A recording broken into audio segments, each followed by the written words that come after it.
नमस्कार, खबरें जारी न्यूज 24 पर मैं हूं आपके साथ मकसूद खान। देश के दो सबसे बड़ी संवैधानिक संस्थाओं के बीच मानो ठन सी गई है।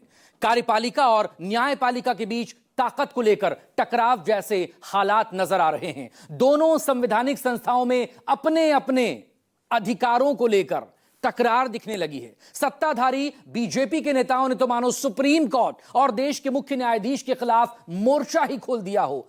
वक्फ संशोधन कानून को लेकर छिड़ी लड़ाई इस मोड़ पर आ पहुंची है कि देश की सियासत में मानो एक नई कथा लिखी जा रही हो। आखिर अधिकारों को लेकर कौन कर रहा है सीमा पार, इस रिपोर्ट में देखिए।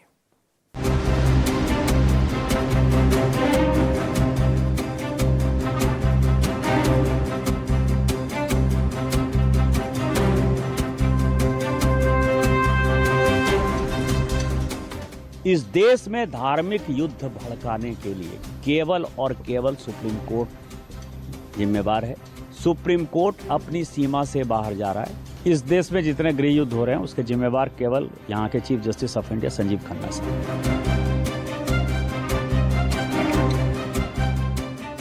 सुप्रीम कोर्ट को कमजोर करने में लगे हुए हैं। संवैधानिक पदाधिकारी भी सुप्रीम कोर्ट के खिलाफ बोल रहे हैं, मंत्री भी सुप्रीम कोर्ट के खिलाफ बोल रहे हैं, सांसद भी, बीजेपी के सांसद भी अभी सुप्रीम कोर्ट के खिलाफ बोलने में लगे हुए हैं।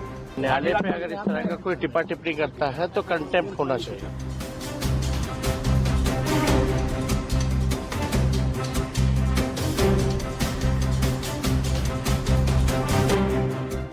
सुप्रीम कोर्ट की सीमा पर बयान, फंस गए बीजेपी सांसद निशिकांत।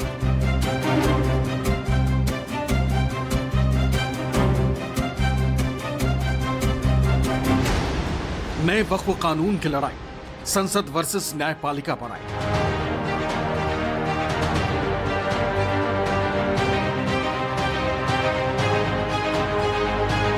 देश की सियासत की नई कथा, कौन लांग रहा लक्ष्मण रेखा।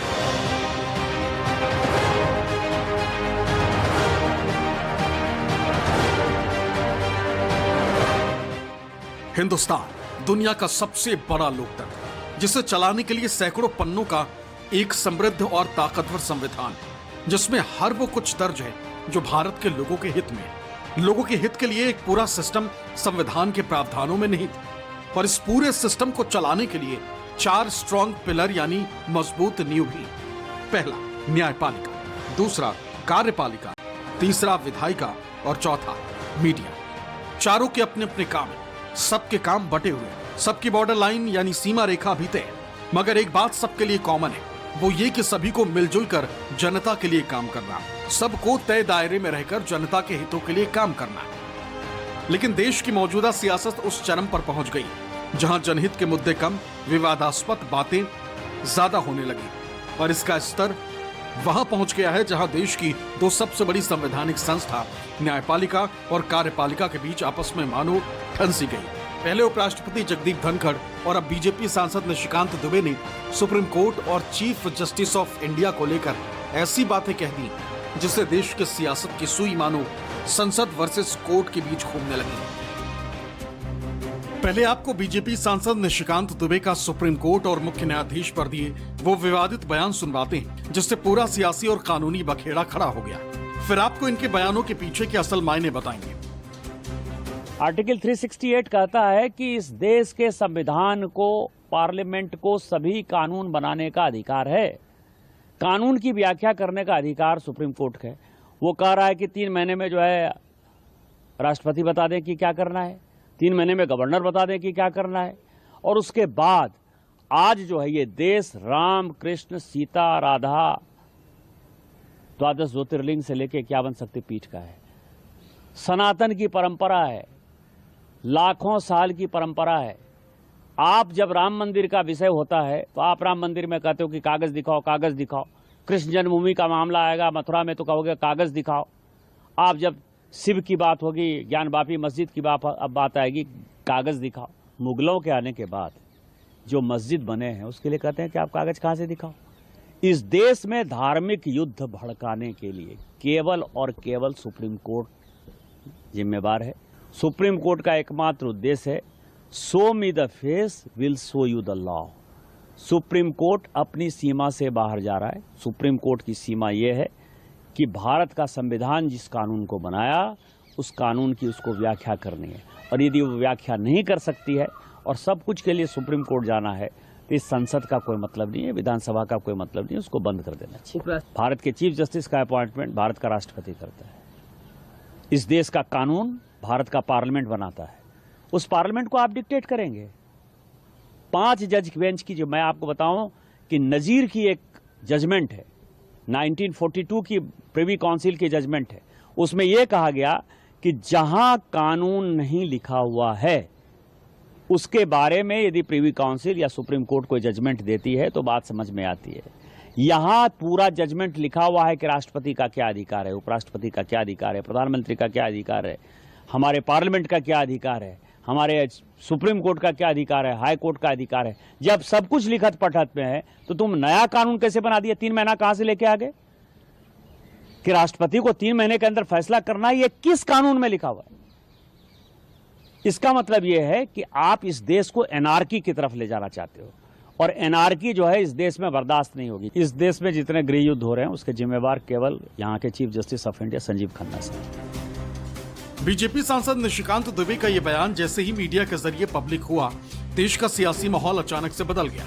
विपक्षी खेमे को बैठे बिठाए एक बड़ा मुद्दा मिल गया। केंद्र की मौजूदा सरकार पर पहले से ही देश के संवैधानिक संस्थाओं को कमजोर करने का आरोप लगता रहा। निशिकांत दुबे के उस बयान के बाद विपक्ष के आरोपों को मानो और बल मिल गया। बात सियासत से आगे निकलकर कानूनी पहलू तक पहुंच गई।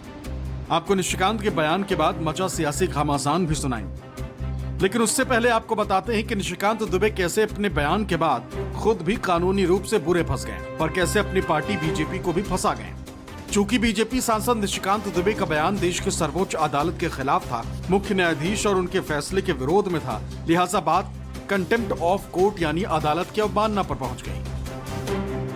सुप्रीम कोर्ट के वकील अनस तनवीर, शिव कुमार त्रिपाठी, ब्रजेश कुमार सिंह और यूपी के पूर्व आईपीएस अमिताभ ठाकुर ने अटॉर्नी जनरल आर वेंकट रमनी को अलग अलग लेटर लिखा, जिसमें निशिकांत दुबे के विवादित बयान को लेकर अवमानना की कार्रवाई के लिए अनुमति मांगी गई। ये याचिकाएं अवमानना अधिनियम 1971 के धारा 15(1)(b) के तहत दायर की गई।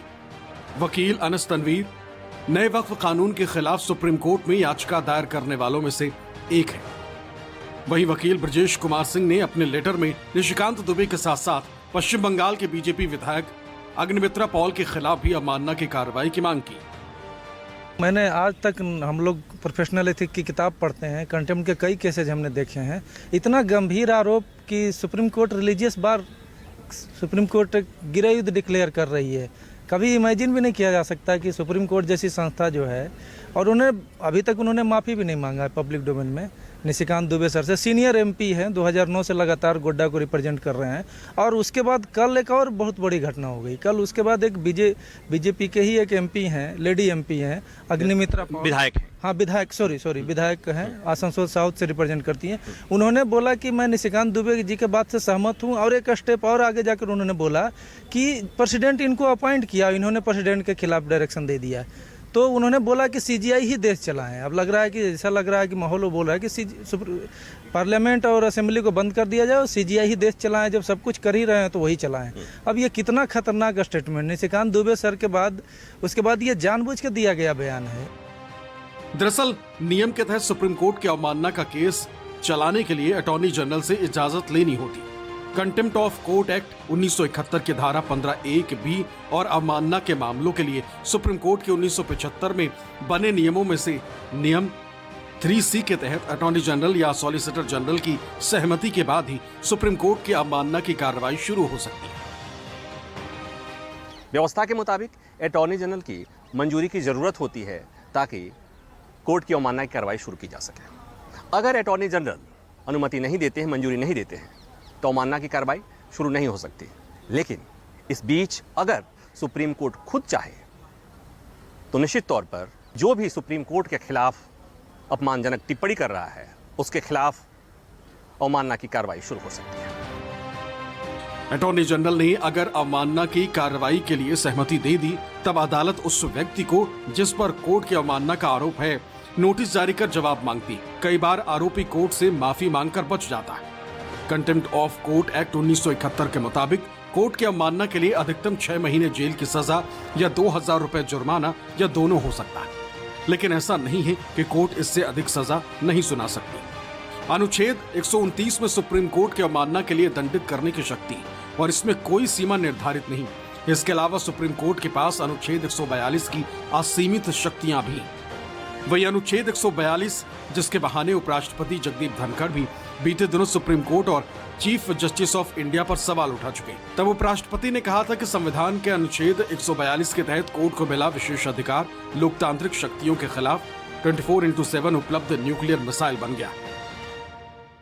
We cannot have situation where you direct President of India, and on what basis? The only right you have under the Constitution is to interpret the Constitution under Article 145(3).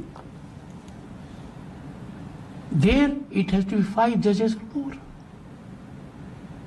boys and girls. When Article 145(3) was there, the number of judges in the Supreme Court was 8. 5 out of 8. Now 5 out of 30 and odd. But forget about it. The judges who issued a mandamus virtually to the President and presented a scenario it will be law of the land, have forgotten the power of the Constitution. But leave that aside. Article 142.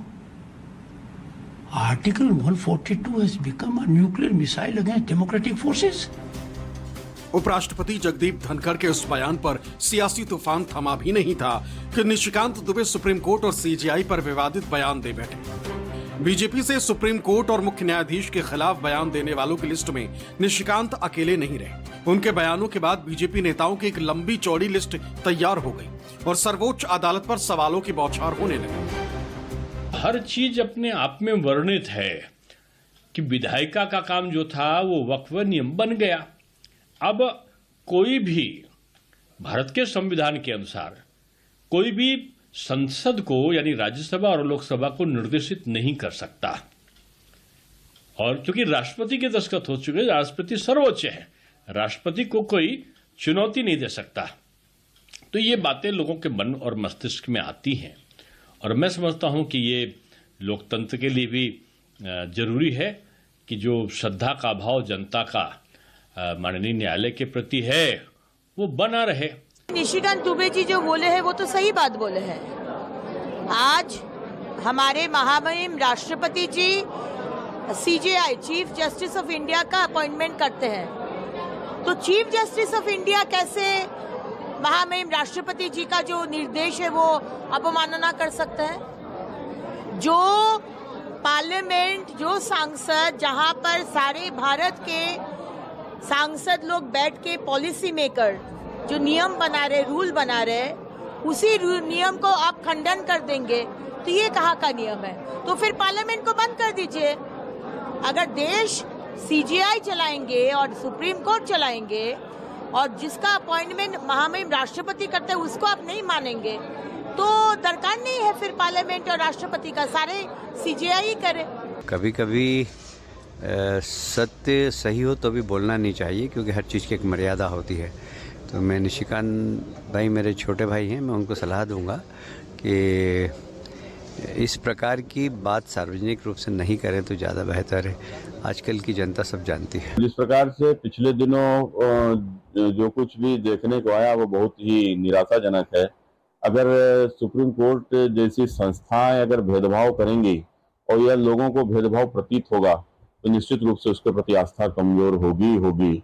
और जो सबसे बड़ा विषय है शायद जिसका अभी तक उत्तर नहीं आया है कि एक जज के यहाँ इतना रुपया मिलता है, अगर करोड़ों रुपया मिलता है तो कहीं ना कहीं फिर सवाल तो खड़े होते ही हैं, आखिर उत्तर कौन देगा? इस बीच सुप्रीम कोर्ट के एक जज जस्टिस BR गवई का भी एक बयान सुर्खियों में। ओटीटी प्लेटफॉर्म पर एडल्ट कंटेंट को रोकने और उस पर पॉलिसी बनाने के लिए केंद्र सरकार को निर्देश देने वाली याचिका पर सुनवाई के दौरान जस्टिस बीआर गवई के बेंच के सामने एडवोकेट विष्णु शंकर जैन ने अपनी दलील दी। उनके दलील के बाद जस्टिस गवई ने कहा कि ये तो पॉलिसी मैटर है, ये देखना सरकार का काम है। आप चाहते हैं कि कोर्ट इसमें दखल दे, हम कैसे करें? वैसे भी हम पर कार्यपालिका में अतिक्रमण करने का आरोप। हमारी तो आलोचना हो रही है कि सुप्रीम कोर्ट विधायिका और कार्य प्रणाली के अधिकार क्षेत्र में दखल दे रहा। आपको बता दें कि जस्टिस बीआर गवई मौजूदा सीजेआई संजीव खन्ना के बाद देश के अगले मुख्य न्यायाधीश बनने वाले हैं। सरकारों के फैसले पर सुप्रीम कोर्ट ने जब जब सवाल उठाए, सुप्रीम कोर्ट निशाने पर रहा। इस बार भी कुछ ऐसा ही हुआ है। वक्त संशोधन कानून के कुछ प्रावधानों पर सुप्रीम कोर्ट ने सवाल खड़ा किए, सुप्रीम कोर्ट पर हमले तेज हुए और विधानसभा से पारित कानूनों पर राज्यपालों के मनमर्जी को लेकर सुप्रीम कोर्ट ने जब दिशा निर्देश जारी किए तो ये आक्रामकता और बढ़ी। नतीजा ये हुआ कि आज सुप्रीम कोर्ट निशाने पर है। बात सुप्रीम कोर्ट और मुख्य न्यायाधीश की ताकत से जुड़ी है, एक बड़े संवैधानिक संस्था के पावर से जुड़ा। लिहाजा विपक्ष को बीजेपी और मोदी सरकार को घेरने का एक बड़ा मौका मिल गया। विपक्षी इंडिया ब्लॉक एक सुर में एक साथ आकर मोदी सरकार और बीजेपी पर सुप्रीम कोर्ट को कमजोर करने का आरोप लगाते रहे।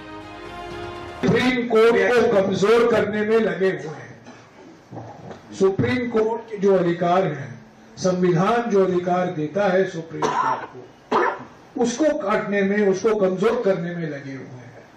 संवैधानिक पदाधिकारी भी सुप्रीम कोर्ट के खिलाफ बोल रहे हैं, मंत्री भी सुप्रीम कोर्ट के खिलाफ बोल रहे हैं, सांसद भी, बीजेपी के सांसद भी अभी सुप्रीम कोर्ट के खिलाफ बोलने में लगे हुए हैं। क्योंकि सुप्रीम कोर्ट एक ही बात कह रही है, जब आप कानून बनाते हैं संविधान के बेसिक स्ट्रक्चर के खिलाफ मत जाइए। अगर संविधान के खिलाफ है तो इस कानून को हम स्वीकार नहीं कर सकते। कोर्ट पे जो है, कोर्ट पे इस तरह का टिप्पा टिप्पणी जो है नहीं करना, और न्यायालय पे अगर इस तरह का कोई टिप्पा टिप्पणी करता है तो कंटेम्प्ट होना चाहिए। कौन से चीफ जस्टिस की बात कर रहे हो?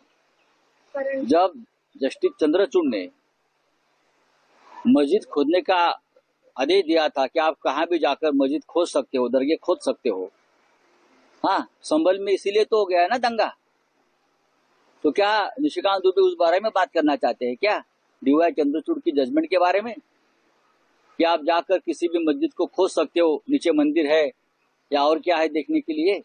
शायद मुझे लगता है वो चंद्रचूड़ को निशाना बना रहे हैं। सुप्रीम कोर्ट पे सवाल उठाने का कोई सवाल नहीं पैदा होता है, और आप अपनी बुद्धि से तमाम जजेस की बुद्धि को जज करेंगे, जिसके पीछे आर्गुमेंट लगा है, जिसके पीछे इतने सालों की मेहनत हुई है, इस तरह से अचानक जोश में आप कह जाएं तो मैं नहीं समझता वो ठीक होगा। न सिर्फ विपक्ष बल्कि सत्ता पक्ष से भी बीजेपी के सहयोगियों ने निशिकांत दुबे के बयान पर आपत्ति जताई। खुद बीजेपी अध्यक्ष जेपी नड्डा ने भी ये कहकर पल्ला झाड़ लिया है कि वो निशिकांत दुबे का अपना बयान है, इससे पार्टी का कोई लेना देना नहीं। जेपी नड्डा ने एक्स पर पोस्ट कर लिखा कि बीजेपी सांसद निशिकांत दुबे और दिनेश शर्मा का न्यायपालिका एवं देश के चीफ जस्टिस पर दिए गए बयान से भारतीय जनता पार्टी का कोई लेना देना नहीं, ये उनका व्यक्तिगत बयान है।